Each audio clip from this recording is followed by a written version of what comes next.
अलविदा की लिए जो तैयारी की गई थी, तो उसके लिए शासन ने पूरी कोशिश करी है कि भैया लोगों को नमाज से रोका जाए, बाहर रोड पर नमाज ना पढ़ी जाए।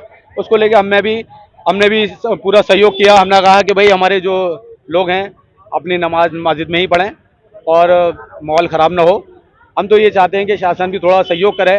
जैसा होली पे 3 घंटे आप होली खिलवा रहे हो, रोड पर खड़े होके पूरा रोड जाम करके डीजे बजा के, ऐसे ही थोड़ा सहयोग मुसलमानों के लिए भी होना चाहिए। ये भेदभाव बहुत गलत था, ऐसे सहयोग होना चाहिए कि उनको भी थोड़ी जगह दी जाए। और हमें ही कातिल कहे कि दुनिया हमारा ही कत्लेआम होगा, हम ही कुएं खोदते फिरेंगे, हम ही पे पानी हराम होगा। जी हाँ, ये आज हालात है मुसलमानों के, हर करवट दर्द का एहसास। मानो मौजूदा सरकार अपनी सनक में इस कौम को गर्त में पहुंचाने पर तुल गई हो। बता दें आज रमजानुल मुबारक का आखिरी जुमा है, यानी अलविदा। अलीगढ़ जामा मस्जिद में हजारों नमाजियों ने पाबंदी के साए में नमाज अदा की।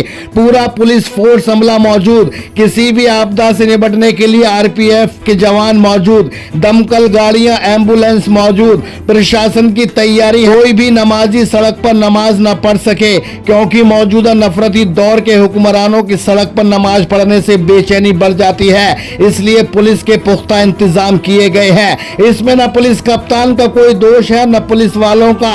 जो हुक्म सरकार देगी पुलिस उसी हुक्म को फॉलो करेगी, क्योंकि प्रशासन भी जानता है सत्ता के घमंड में गद्दी पे बैठा राजा अगर जरा भी सनक गया तो उसकी खैर नहीं है। आइए अब आपको ले चलते हैं इसी मार्च की 4 तारीख में। ये वही सड़क है, वही रास्ता है, यहाँ खेली जा रही है होली। सामने मस्जिद है, हाथों में शराब के गिलास, गानों का शोर। न यहाँ पुलिस फोर्स है, न कप्तान, न आरपीएफ जवान, न दमकल, न एम्बुलेंस, और न ही ड्रोन से निगरानी की जा रही है। अगर यहाँ है तो बस मस्ती। ये वो मस्ती है जिससे नफरती राजा खुश होता है। राजा जानता है इन लोगों को छेड़ा तो उनकी खैर नहीं है। अब जरा सोचो, अगर यहाँ कोई अनहोनी हो जाए तो दोषी कौन होगा? दोषी होगा मुसलमान। फिर कहते हो हमारा देश महान। नमाज महज 10 मिनट की, होली का हुड़दंग का समय का कोई पता नहीं। कोई नहीं जानता, कोई नहीं बोलेगा, कोई नहीं लिखेगा, कोई नहीं बताएगा इस भेदभाव को। कौन बयान करेगा इस दोगलेपन को? हिम्मत ही नहीं है, क्योंकि सब जानते हैं जुबान खुली तो दुर्घटना घटी। ये सबका साथ, सबका विकास, ये सबका विश्वास का नारा जो देश में मौजूदा सरकार दे रही है महज ढाक के 3 पात है, इससे ज्यादा कुछ नहीं। सबसे पहले आप सभी के माध्यम से जनपद वासियों को रमजान के माह की हार्दिक शुभकामनाएं। आज अलविदा की नमाज पूरे जनपद में सकुशल संपन्न हुई है। सभी से बात की ली गई थी, पीस कमेटी की मीटिंग की गई थी, पूरा फोर्स का डिप्लॉयमेंट था बिना किसी इश्यू के। बहुत ही बढ़िया तरीके से अच्छे माहौल में अलविदा की नमाज संपन्न हुई है। अगले सप्ताह मोस्ट प्रोबेबली 21 तारीख को ईद है, तो ईद की सभी जनपद वासियों को अग्रिम शुभकामनाएं। पूरा फोर्स का डिप्लॉयमेंट किया गया था, इसमें हमारे साथ आरएएफ की कंपनीज भी थी, पीएससी भी थी और जनपद की पुलिस तैनात थी। हमारे मजिस्ट्रेट भी थे, एडीएम सिटी यहाँ पे पूरे समय कैंप किया हुआ था, हमारे एसपी साहब भी थे। तो पूरी तरीके से सभी पहलुओं को नजर में रखते हुए अच्छे तरीके से नमाज संपन्न देखा जाता है जैसे कुछ हुआ है।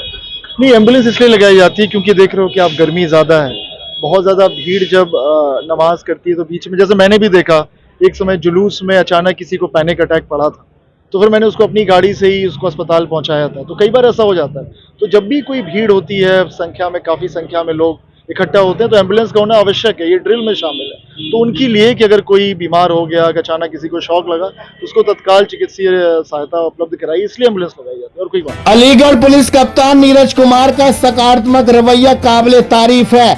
इस नफरती दौर में एक ऑफिसर रमजान की मुबारकबाद दे तो रहा है, ये भी बड़ी बात है, क्योंकि हमने देखा है किसी ने जरा भी मजहब इस्लाम की तारीफ की, बस या तो वो सस्पेंड हो गया या फिर लाइन हाजिर करके खदेड़ दिया गया। धन्यवाद है सर के साहस को।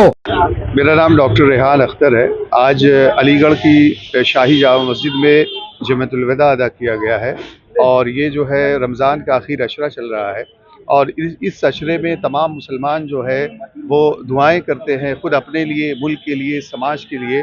और आज इस जामा मस्जिद में भी हज़ारों की तादाद में मुसलमानों ने दुआएं की हैं कि इस मुल्क में अमन व अमान रहे, इस मुल्क में अमन व शांति रहे और समाज में भी अमन व शांति का जो है मैसेज दिया है। हम उम्मीद करते हैं कि ये दुआएं ज़रूर समाज में और मुल्क में एक अमन का पैगाम देंगी और लोग आपसी भाईचारे के साथ इस मुल्क में रहेंगे। हम इस दौर की रिवायत को तो बदल नहीं सकते, लेकिन हिकमत से काम लेकर अपने मुस्तकबिल को रोशन जरूर कर सकते हैं। आज जो अब्दुल की चूड़ी टाइट की गई है, इससे अब्दुल में बहुत बड़ा बदलाव आया है। आज अब्दुल पढ़ लिख रहा है। पता है, अब्दुल ने यूपीएससी की परीक्षा में शानदार प्रदर्शन किया है। बस अब्दुल अपने विजन पे रहे, पढ़े लिखे, डॉक्टर बने, इंजीनियर बने, ऑफिसर बने। यही बदलाव तुम्हारी कौम को ऊंचाइयों तक पहुंचा सकता है। जो पढ़ने वाले थे वो हुरदंगी बनते जा रहे हैं। जिन्होंने पढ़ना फिजूल समझा है, उन्होंने पढ़ने लिखने की अहमियत समझकर पढ़ने लिखने को मुकद्दर बना लिया है। इसके लिए मौजूदा सरकार धन्यवाद की पात्र है। फिलहाल अलविदा जुमे की नमाज शांति के साथ सभी शहर की मस्जिदों में अदा की गई। इसके लिए अलीगढ़ पुलिस कप्तान व उनकी पुलिस टीम का धन्यवाद है। नमाजियों, नमाज मस्जिद में ही अदा करो, क्योंकि ऐसा मौका न दो सरकार को जो वो अपनी नफरत का चाबुक तुम्हारी पीठ पर चला दे। यकीन जानिए, सरकार चाहती है बस तुम थोड़ी सी गलती करो, फिर देखो अंजाम। ये सीधा तुम पर अटैक नहीं कर सकती, क्योंकि इनके हाथ संविधान ने काट रखे हैं। इसलिए बस ये थोड़ा सा मौका चाहते हैं। इसलिए सावधान रहें, सतर्क रहें। ईद नजदीक है, शांति कायम रखने में पुलिस प्रशासन का सहयोग करें। अलीगढ़ से सहयोगी अजहर नवाब के साथ चीफ एडिटर शाहिद रजा की रिपोर्ट, इंडिया सर्च न्यूज के लिए।